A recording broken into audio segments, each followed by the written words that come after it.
Doctor Bhimrao Ambedkar की 135वीं जयंती मनाई गई और एक भव्य रैली का आयोजन हुआ चैनपुर में। कैसा कार्यक्रम रहा और हर वर्ष निकाली जाती है, क्या कहेंगे आप? बहुत अच्छा रहा। क्या कहेंगे डॉक्टर भीमराव अंबेडकर के विचारों के बारे में आप? सब उन्हीं के विचारधाराओं के हिसाब से देश को आज़ाद कराने में संविधान की जो व्यवस्था संविधान निर्माता के रूप में एक महान बाबा साहब ने सबसे अच्छा काम किया, सबसे अच्छा महान कार्य किया। महान पुरुष हैं वे। भारत में सभी धर्मों को, सभी समाजों को सम्मान दिलाया। ये बहुत अच्छा कार्य किया बाबा साहब ने। हर बार आपकी ग्राम पंचायत में ये रैली का आयोजन होता आ रहा है और एक भव्य आयोजन, आप हमेशा सम्मिलित होते हैं कार्यक्रम में। कैसा कार्यक्रम रहा, क्या कहेंगे कार्यक्रम के बारे में? प्रति वर्ष बहुत अच्छा प्रोग्राम होता है, बहुत अच्छी जयंती बनती है। तो बाबा साहब ने तो ज्योत जलाई, शिक्षा की ज्योत जलाई। इससे बढ़िया क्या है शिक्षा से बढ़िया?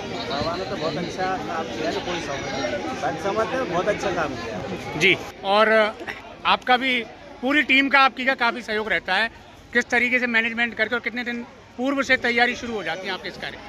हमने लगभग 2 महीने पहले से तैयारी शुरू की है और इस वर्ष भी हमने 2 महीने पहले से शुरू की है। बाबा साहब की जयंती जो 135वीं जयंती थी, उसको बहुत ही बड़े धूमधाम से मनाया गया है हमारे ग्राम जाकब बस्ती चैनपुर में और पूरे ग्राम चैनपुर में। उसके बाद में बाबा साहब ने मेन उद्देश्य था शिक्षा।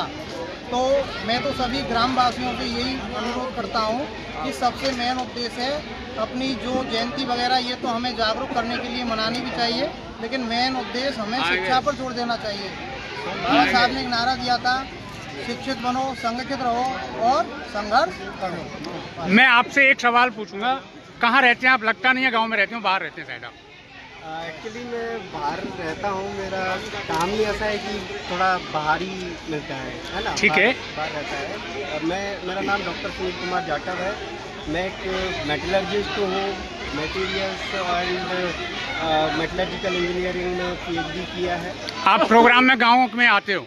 हाँ, मैं प्रोग्राम में अभी एक महिलाओं से मेरी बात हुई तो महिलाओं का कहना था कि पहले महिलाओं पे अत्याचार होते थे, अब नहीं। क्या कारण?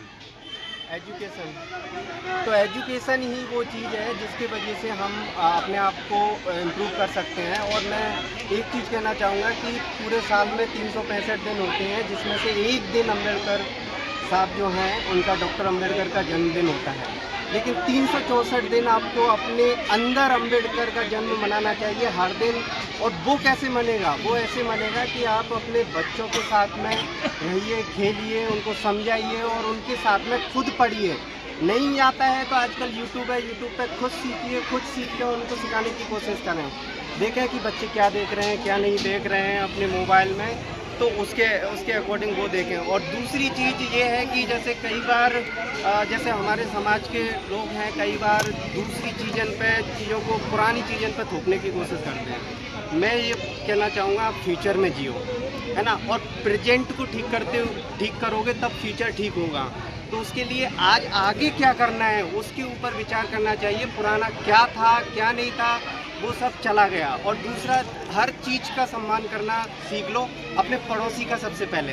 क्योंकि जब आपको कुछ भी होता है ना, पड़ोसी लेके जाता है, तो पड़ोसी के साथ कम से कम केस मुकदमे कम हो जाएं तो बहुत सही है। और दूसरा, चाहे वो किसी भी वर्ग से हो, किसी भी वर्ग से हो, सबसे पहले इंसान सब कुछ बनना चाहता है सिवाय इंसान बनने के। जी।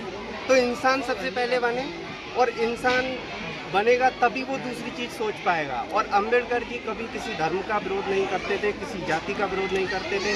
वो चाहते थे कि जो लास्ट तबका, यानी कि यहाँ पर भी बहुत लोग हैं, पैसे दे सकता है कोई भी, लेकिन जो नहीं दे रहा है उसकी आवाज़ अगर सुन ली तो समझ लो कि क्या नाम है, आज मतलब इम्प्रूवमेंट हो रहा है और फिर सुधार आ चुका है। क्योंकि एक जो नहीं दे पाता है वो तो बेचारा पीछे खड़ा रहता है, उसको तो कुछ उसकी बिल्कुल बात नहीं है, उससे भी तो सबसे छोटे वर्ग की सबसे पहले सुनी जाए, चाहे वो किसी भी वर्ग का हो। जो आज 5वीं क्लास में, 10वीं क्लास में, या आज BA कर लिया, उससे भी पूछो भाई उसका फ्यूचर क्या होगा, उसके अकॉर्डिंग हमारे समाज में क्या चीज़ करे कि तुमको क्या चीज़ चाहिए, जी, है ना। तो वो चीज़ों का ध्यान दें। जी, धन्यवाद। हो गया सर, हो गया।